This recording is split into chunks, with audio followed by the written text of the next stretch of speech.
You're listening to Midweek Voices, and for this part of the programme I want to tell you about an event that's coming up on Saturday. It's the Merchants of Wexford, and Declan Rick discusses his upcoming book about the merchants who built Wexford. First of all, nice to see you, Declan. Yeah, you too, Dan.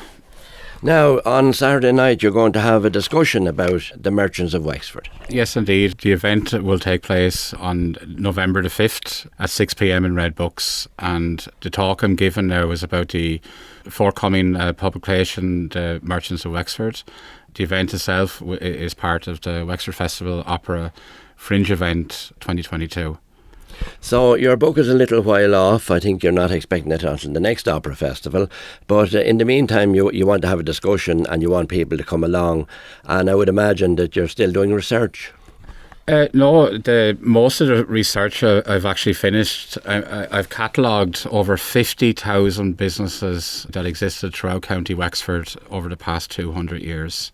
I personally own a photo collection of over 5,000 original photos. The book itself will also contain photography from the National Library of Ireland and then other private collections. And it'll be a very, very unique book. It'll be the first time ever that a publication like this has ever been published. You're talking about the Merchants of Wexford, so you're talking then about County Wexford, not just Wexford Town. There's going to be a series of books I'm bringing out. The first one now will contain basically all the leading merchant families throughout County Wexford. You know, the origin, the evolution of the business.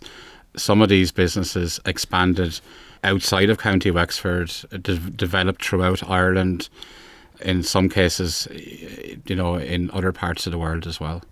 What would be the oldest business now in Wexford? Letts of Enniscorthy.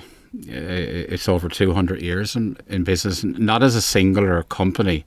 There's various companies have been incorporated, but the business itself, like, it's the oldest, and that it's over 200 years. As brewers, mainly that was the trade that they did. I can actually see Letts from my window, and I think it's 1810. Yeah, exactly, yes. And what's interesting about the Letts business in Enniscorthy was, you know, like, there was no railways back then, so they would have depended entirely on the river trade from Enniscorthy coming down to Wexford.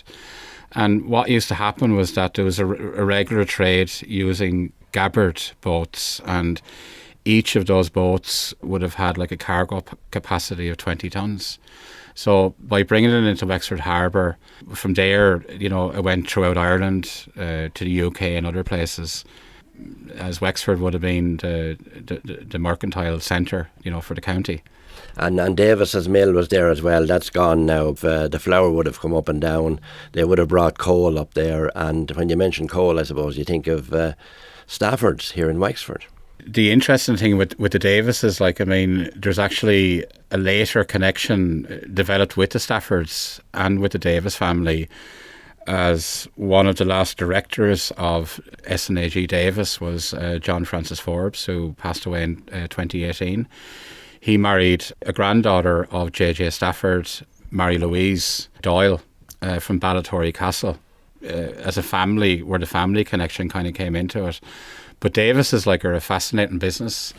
S&AG Davis was founded in 1858 by Samuel and Abraham Grubb Davis. That developed on from previous company that existed, Davis Brothers. You know, they had mills in Enniscorthy, New Ross, Wexford. There were tea importers with premises in Enniscorthy, Dublin and London. There would have been a highly regarded family, and still are. There's many members of the Davis family still living and residing here in Wexford. Possibly the most famous descendant of the Davis family would be Ivan Yates. His mother was a Davis. She would have served as the chairperson of the board of directors at one point. And it's interesting there when you mentioned Davis's that it all came from the country, out from the crops, the barley and all to make the beer, and indeed Letts made beer once upon a time too. They distribute still, but they used to make it. And another one that would be familiar with the Slaney would be Nuns. Now, Nuns were in Castlebridge, and then I think they moved into Wexford Town as well. Yeah, well, the Nuns business came from a business started by Patrick Breen, When his granddaughter had inherited the Breen business and had married W.B. Nunn, William Bolton Nunn, at his initiative, that the business even greatly expanded even more. And W.B. Nunn's as a company were just primarily maltsters, and they would have operated in Castlebridge, within Wexford town, later down in Tintern. Eventually all these companies ended up under the ownership of Minch Norton, and all the malting operations then would have transferred to a tie in County Kildare. And of course Roaches were in New Ross, and they went on to Enniscorthy as well, and they lived in the castle. Some of them lived in the castle. It's interesting that most of what you've mentioned so far was concentrated along the Slaney, but of course Wexford Quay was very, very important for goods coming in. At one time, Wexford Port, as it was called for many years, was one of the busiest ports in Europe.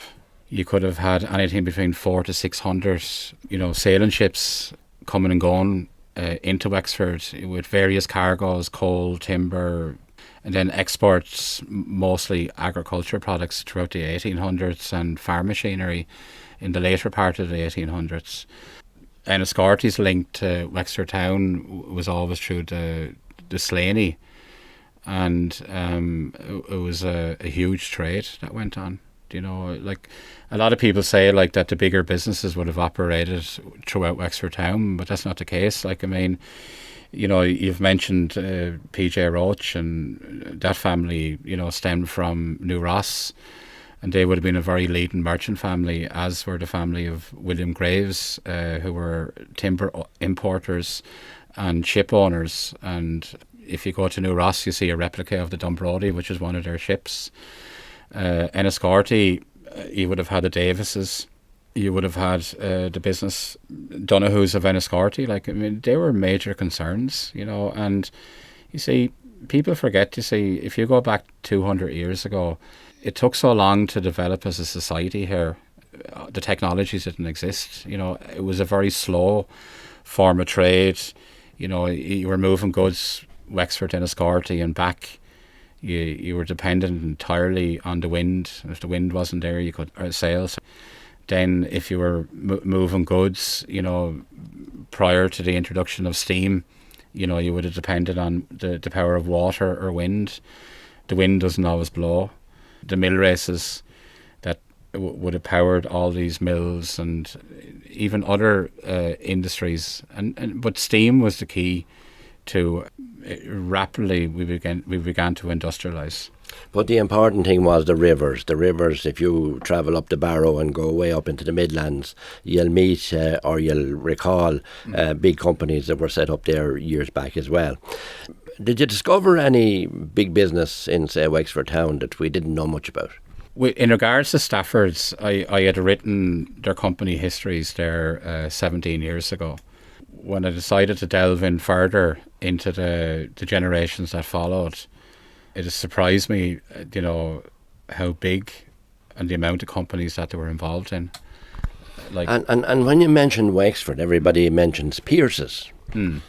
Yeah, Pierce's were an interesting business. Like, originally began, down in Kilmore, moved to Allen Street in Wexford. Eventually they went to Mill Park Road in Wexford town, and where they took over the former flour mill of Richard Devericks, and it kind of developed on from there.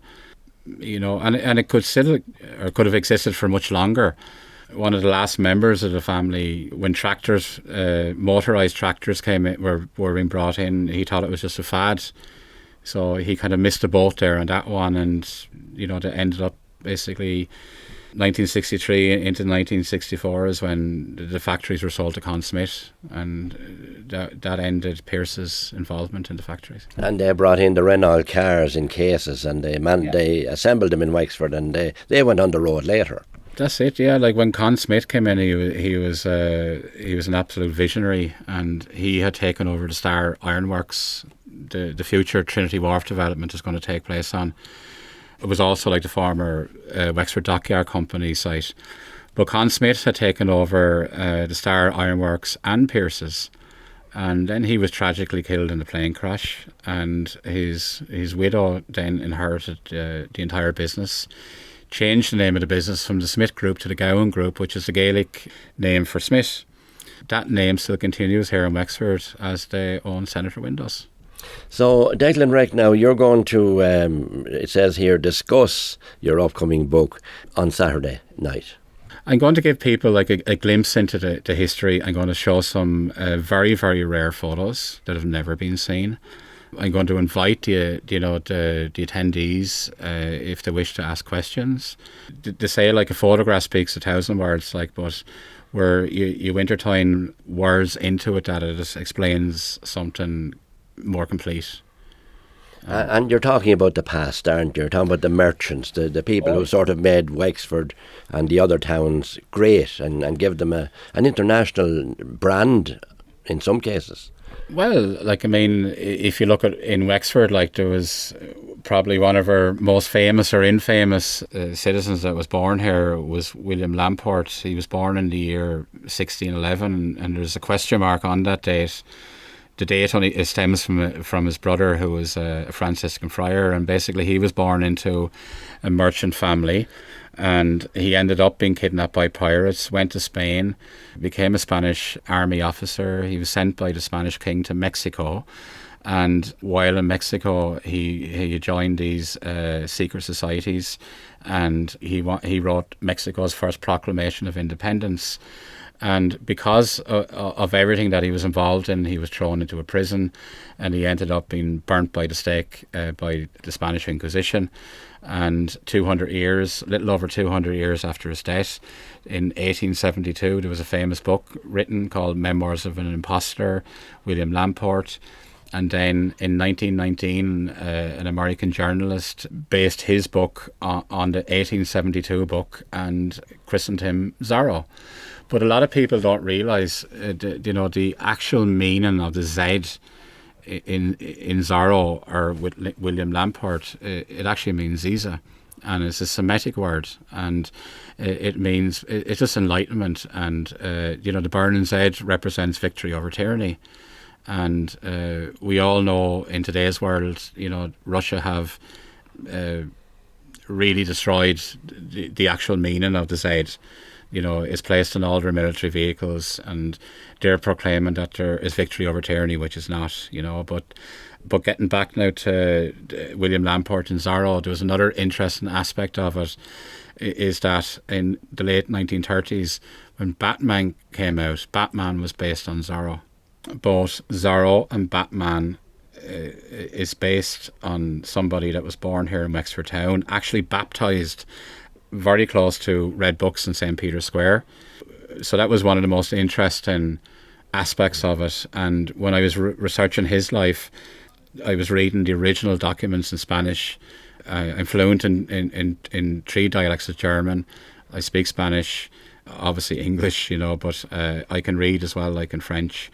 So there's nothing like, when you're trying to uncover the truth, is reading the original documents and just pick out the facts out of it, and I leave it up then to the readers when they read it to make their own determination then.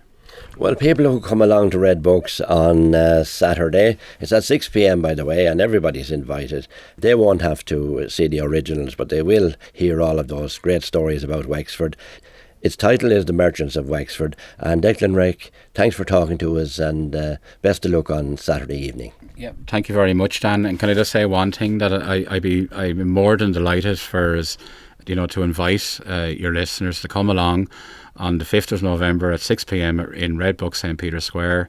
We'll have a cheese and wine reception with non-alcoholic beverages also provided. Thank you, Dan.